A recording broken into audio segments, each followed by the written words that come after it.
Comienzo señalando, anticipando el voto de nuestro bloque en forma negativa a este proyecto.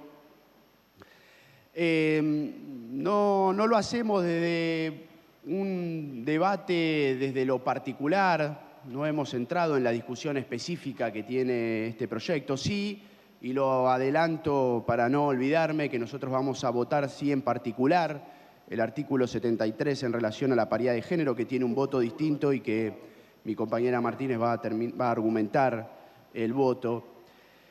Pero sí queríamos, primero, no dejar de señalar que parte de esta discusión también está atravesada por especulación electoral de parte del oficialismo. Es público y notorio que era parte del interés político unificar las elecciones, más allá de los argumentos de autonomía y demás que han expresado. Pero más allá de eso, no es lo que nos parece lo más importante señalar. Quizás lo que nos lleva a rechazar este proyecto no tiene tanto que ver con lo que se dice en el proyecto mismo, ni lo que surge del debate, ni lo que va a surgir seguramente de este debate, sino de lo que nosotros vemos como que es el fundamento mismo de la democracia o los cimientos de la democracia. Acá se van a discutir reglas, reglamentos electorales, que para nosotros en algún punto también son límites. ¿Límites a qué? Bueno, limitan, la mayor parte de la dirigencia política le da al conjunto de la población un instante, un momento determinado donde realmente pueden decidir. Ese es el momento del voto. Fuera de eso, el conjunto de la población no tiene mayor incidencia, o por lo menos no le dan incidencia ni lugar. Es decir, son reglas para tapar en el fondo la verdadera ausencia de la población entre elección y elección, que no cumple, para la dirigencia política, no cumple ningún rol.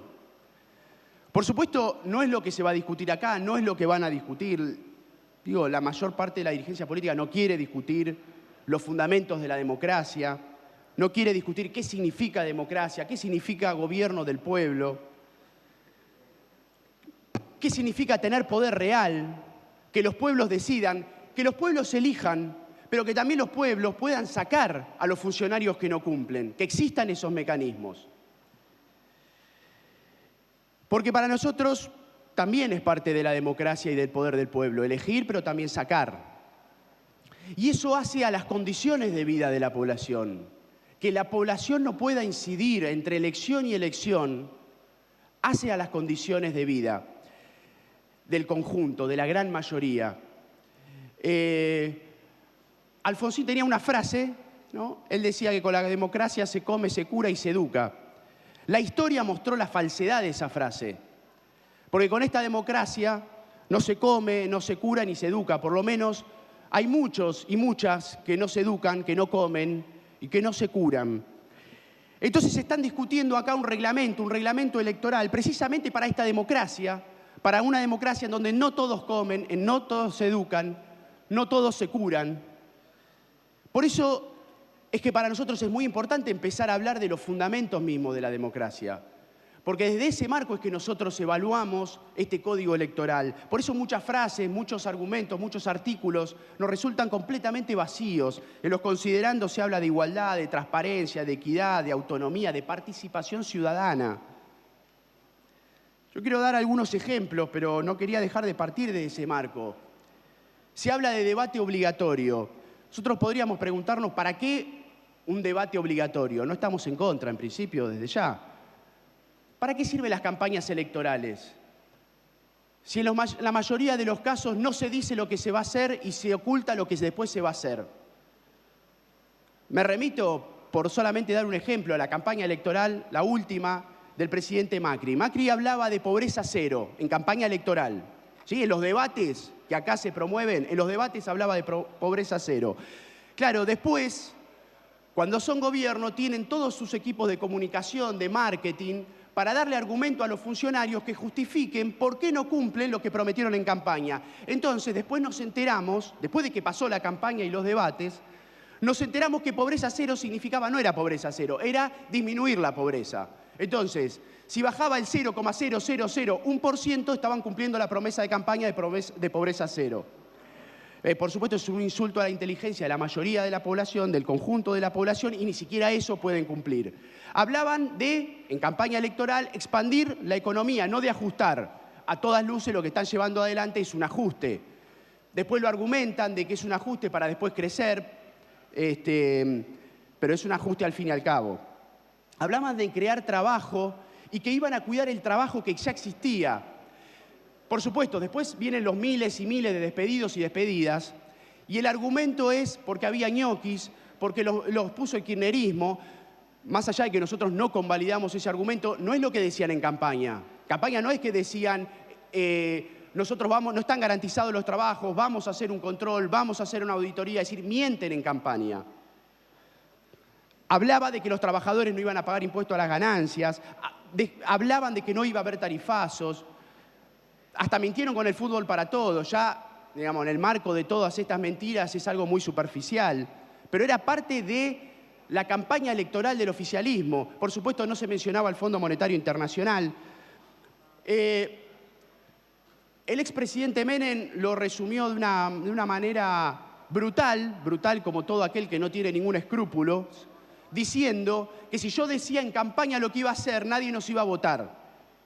Eso es lo que expresaba. Por eso nosotros no lo queremos circunscribir a una fuerza política determinada. Las campañas electorales sirven para eso, para estafar a la población con el voto, porque una vez que se tiene el voto, ya la población no puede incidir, no puede controlar, no puede decir absolutamente nada. Por eso en campañas electorales se hablan de que la prioridad es la educación, es la salud, es el trabajo, es la vivienda. Pero después, cuando son gobiernos, todos los presupuestos se ordenan en función de ¿qué? Primero, pagar la deuda, como el presupuesto que se votó esta madrugada con un Congreso vallado y que le destinará 600.000 millones de pesos al pago de la deuda. Este proyecto también habla de espacios equitativos en campañas electorales. También eso suena completamente a hueco. Todos sabemos que la mayor parte de la dirigencia política ya desde este año está en campaña electoral y las empresas de los medios le dan horas y horas y horas a la mayor parte de los dirigentes que se van postulando para el año electoral. Y hay agrupaciones que tenemos 5 minutos, después de 3 semanas otros 5 minutos, y ojo que nosotros no lo planteamos mirándonos en el ombligo. Nosotros decimos, porque de cara al debate público que no se hace en los medios de comunicación, y que después el último mes se mete todo en una ensalada y es todo más o menos lo mismo. Entonces, claro, no hay ningún problema en el último mes de campaña que sea espacio equitativo porque se viene haciendo hace 1 año y medio campaña electoral. Se habla de financiamiento de campaña, eso también fue una discusión. Cuando meses atrás salió todos los aportantes truchos del PRO y la verdad que también es parte de la mayor parte de las fuerzas políticas se financian con aportes truchos, con plata en negro. Esta ley no va a cambiar absolutamente nada en eso. Pero también queríamos señalar algo que es muy propio de estos tiempos, que es el traslado de un candidato a un partido a otro, acuerdos. Es decir, cuando después se los vota, después uno está en un partido y después pasa a otro. Doy ejemplos concretos de lo que quiero decir con esto. Acá mismo en la legislatura hubo un bloque, Confianza Pública, por ejemplo, fue votado como oposición. Después se integra al bloque del oficialismo. No lo sé, no lo sabemos, pero no sé si habrá habido algunos foros de discusión con los mismos votantes que depositaron votos en ese bloque para ser opositor y no lo fueron. Y después, no sé si hubo un debate de cara a los votantes de esa fuerza.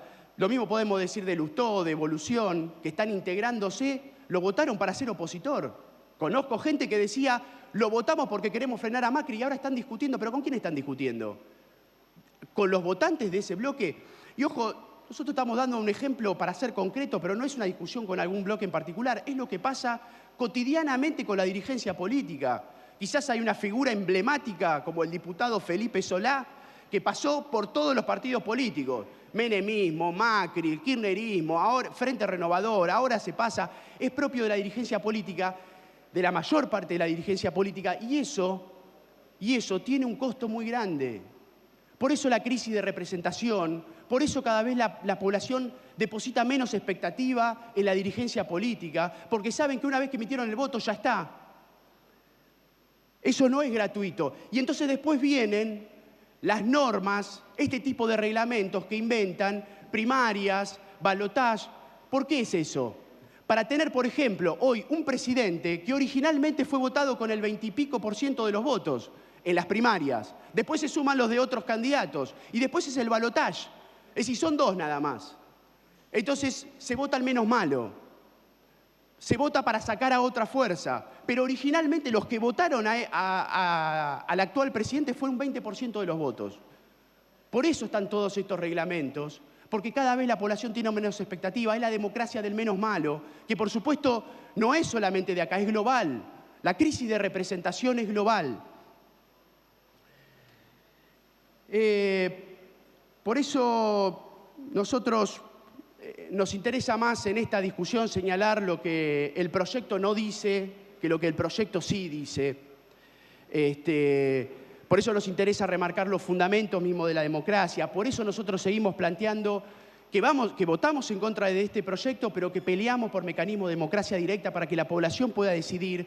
Y también eso significa construir una alternativa, porque en el marco de la crisis de representación, del desprestigio de la dirigencia política, lo que pasa son los Bolsonaro. Entonces son los desafíos de los pueblos de construir una alternativa política a lo que existe. Porque para nosotros no se trata de reglas para que la población elija solamente cada 2 o 4 años, sino para que la población decida. Pero estas reglas están pensadas para lo contrario, para que no decidan, para que no tengan incidencia, más allá de un momento y de un instante. Porque en realidad los que deciden todos realmente es el poder económico con llegada directa al poder político. Para ellos, la discusión de reglamentos electorales es absolutamente irrelevante porque todos los días ellos sí pueden decidir. Así que con estos argumentos es que nosotros vamos a votar en contra, nuevamente reafirmando que queremos votar en particular el artículo 73, nada más.